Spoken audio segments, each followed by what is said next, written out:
Hello, everyone. Welcome to Barca News. It is April 6, 2025, and Raphinha was seen losing control and clashing with Hansi Flick and Ter Stegen after Barcelona's draw against Real Betis. Also, Hansi Flick had to intervene in the locker room after, again, that draw against Real Betis because the players were very, very upset. And finally, Liverpool are set to go all out for Ronald Araujo. We have a lot to discuss, so let's begin.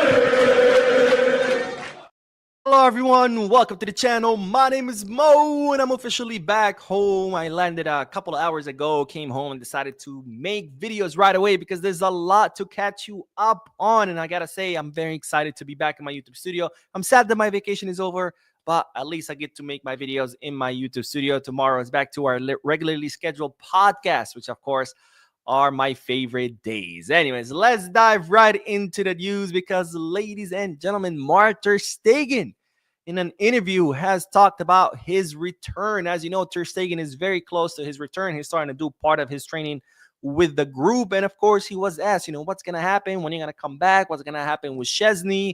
There was that report stating that in order for Ter Stegen to be able to play in the Champions League, Szczesny would have to be deregistered from the Champions League for Ter Stegen to take back his spot. And this is what Ter Stegen had to say to all those questions. Obviously, I don't have a set date. I want to control everything as best I can and be well as soon as possible. I speak with the manager every day. We don't talk about it because it's not the time. I've got everything done and now I have to finish recovering properly and get back into the dynamic with the group. It's about feelings. The idea is to return this year. We'll decide when the best time will be. If I'm fit, I'll obviously talk to Hansi and we'll decide what's best for everyone. Szczesny is performing very well. He has a lot of personality. His experience is evident, not just as a goalkeeper. As a person, he helps the lads a lot on a day-to-day basis. I've gotten along well with him from the very first minute, even before signing with Barca.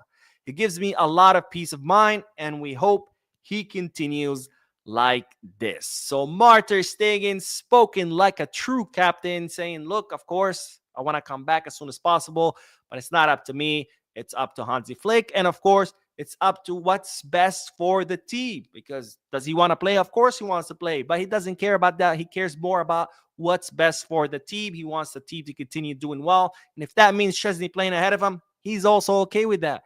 And spoken like a true captain, someone who puts the team ahead of his own needs. Because, of course, as a player, of course, he wants to play. He wants to play as soon as possible. But if it means him sitting on the bench, if doing what's best for the team means him sitting on the bench, he's also okay with that. So bravo to Ter Stegen, who continues to show his leadership skills, even though he is injured and not playing yet. Now, speaking of Ter Stegen, we go on to what everyone's been talking about, which is Raphinha. He lost it. He's crazy. Oh my God, the guy's a maniac. Lock him up before he causes more damage. But Raphinha, after the draw between Barcelona and Real Betis, was seen very, very upset after the match. And he clashed with Ter Stegen and Hansi Flick. And well, all of this has been explained by the player. And of course, the Madrid media took full advantage of this situation. But let's look at what happened first, and then we'll talk about it a little bit more in detail. Now, this is Raphinha. This was filmed by some fans at the club. He's walking out. He's yelling. Him and Ter Stegen kind of get in a little bit of a tussle. And then this is kind of like the clip from the beginning. They show you the Ter Stegen tussle first. There he is. He's mad. He's screaming. He's pointing. He's like, I'm going to beat you up. I'm going to take you to the favela, show you how it's done. He kicks the ball.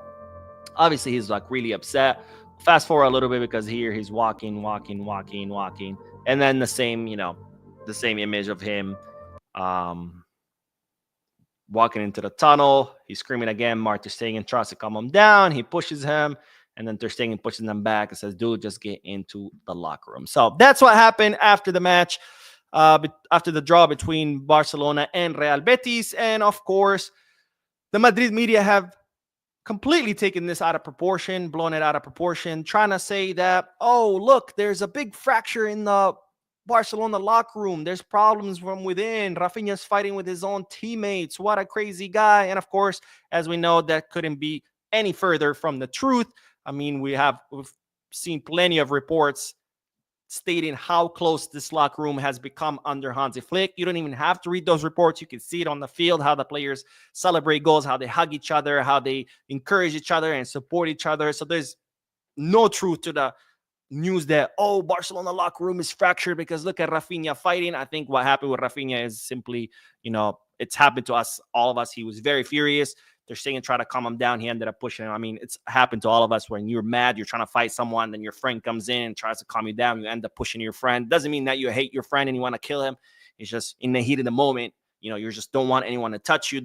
And that's what happened. Now, Raphinha did explain what happened after the match, or at least through his entourage, stating that who he was mad at wasn't Flick or Ter Stegen, like they're trying to make it out to be. He was mad at the referee because one of the assistant referees, when Raphinha tried to talk to him as a captain, because you're allowed to talk to the referees, the assistant referee told him, shut up and go back to play. So, of course, Raphinha didn't like that. And that's why Raphinha was mad. And he's 100% right because, we always talk about, the players being disrespectful to the referees, and that's unacceptable. But how about when the referees are disrespectful to players? Nobody talks about that. And, here's a clear sign. Raphinha approached the assistant referee very respectfully, wasn't yelling, wasn't insulting, just wanted to talk to him. And he tells him, shut up and play. Like, in what world is that okay? Now, having said all of that, I do want to say something. And it's to Raphinha. I appreciate his passion. I appreciate how he always wants, he gets mad when the team doesn't do well. He always wants the team to do best. He always wants himself to do the best that he can. He's always demanding the best out of himself and out of everyone. And that's, the mentality of a true winner, right? Of a true champion. And I really appreciate that. But he needs to be careful. He needs to be careful. Yelling at the referees can only cause more damage because the Royal Spanish Football Federation could easily suspend them. And then that's only going to hurt himself and it's going to hurt the team, right? Because with this federation, with this league, you never know, right? Touching your nose, 3-day suspension, telling the referee to fuck off. Oh, it just means good morning. How are you, sir? I hope your family is doing well, right? So with these kind of referees that are always looking for something to hurt us, let's not give them a reason to. So I appreciate Raphinha's passion, but I think he needs to, rein it down because the worst he could do at this stretch of final stretch of the season is to get himself suspended. So hopefully, he can reel that in. Because again, let's not give them any reason to hurt us more. Now, speaking of the draw, it's reported that Hansi Flick had to give a speech to the locker room because the players were very, very disappointed. As you know, Real Madrid had lost points. They had lost against Valencia. They dropped 3 points. This was a good chance for the team to get 6 points ahead of Madrid, but with the draw, we're only 4 points ahead. So the players were very, very disappointed. They were very angry, and Hansi Flick had to go in there and calm them down and be like, look, you guys still played well. I saw plenty of intensity on there. Like, don't be so hard on yourselves. And I think that was important. That's very important because, yes, it is disappointing that we're not 6 points ahead of Real Madrid, but by no means this means that the league is over, right? We're still 4 points ahead of Real Madrid. And any point counts in the final stretch of the league. And even though the team didn't play as well as they usually play, by no means this was a reason for alarm or a reason for concern, because I did not see a bad Barca like we saw, for example, in November and December, a team that with no intensity, a team that didn't seem like they could click. I think they didn't play as well as before, but it wasn't as bad as during that bad stretch. So I think the team's being a little bit too hard on themselves. Plus, they were playing against Real Betis, a team that's been on the rise with the signings they've made. Real Betis have become really, really well. So I think the team needs to be not to be as hard as on themselves as they were. Not to me. And in retrospect, maybe this was a good result after all, because one thing that led to our decline in form in the months of November and December, I think the team got a little bit too confident, because when they started the season, they were an absolute steamroller. They were demolishing everybody, including Madrid and Bayern, in the same week. And after that, I felt like the players relaxed because they felt, oh, well, we don't have to try as hard. We're obviously really good. And I think that's what caused the bad form that we had in November and December. So maybe this was a good result, because maybe had the team gotten 6 points out of Madrid, maybe they would have relaxed thinking, oh, the league is over, because that seemed to be the sentiment in the locker room. They were thinking, oh, we could have, ended the league today, and we drew and we didn't. So I don't know. Maybe I'm just being too optimistic, but, we're still 4 points out of Madrid. We were 7 points behind. We're now 4 points ahead. That's 11 points that we've been able to add that Madrid haven't been. So let's stay optimistic, continue the hard work, and I'm sure the league title will be ours. Now, more news, because one thing that wasn't talked about because of the draw and the whole disappointment in the Raphinha situation is Andreas Christensen, because he actually did receive the green light. He is finally recovered from his injury. He was part of the squad against Real Betis. He didn't play, but he has received the green light, and that, of course, is good news. Christensen, who's been out since the beginning of the season, is now officially back. Of course, Barcelona now consider Christensen kind of good market opportunity. Most likely going to look to offload him this summer. We'll see whether the player agrees or not, but most likely he will, because obviously he has seen that he has lost his spot. And then there are plenty of players ahead of him, right? Inigo and Garcia are definitely the two starters, and there's Araujo, and even Eric Garcia now seem to be ahead of Christensen. So this will be a player that Barcelona will definitely be putting on the market in the summer. Now, we will end today's video with the news that Liverpool are set to go all out for Ronald Araujo. As I mentioned in a previous video, Liverpool have identified Ronald Araujo as the perfect replacement for Virgil van Dijk, who will be leaving Liverpool this summer. And given that Araujo and Van Dijk have, very similar characteristics, they're both tall, strong, really good defenders. Liverpool now want to activate the release clause of Ronald Araujo. As you know, Ronald Araujo will have a release clause worth 65 million euros during the first, I think it's 15 days of the summer transfer market. So Liverpool want to pay that release clause, but of course, Araujo has to say yes. You can't just pay a release clause and take a player. The player has to agree too.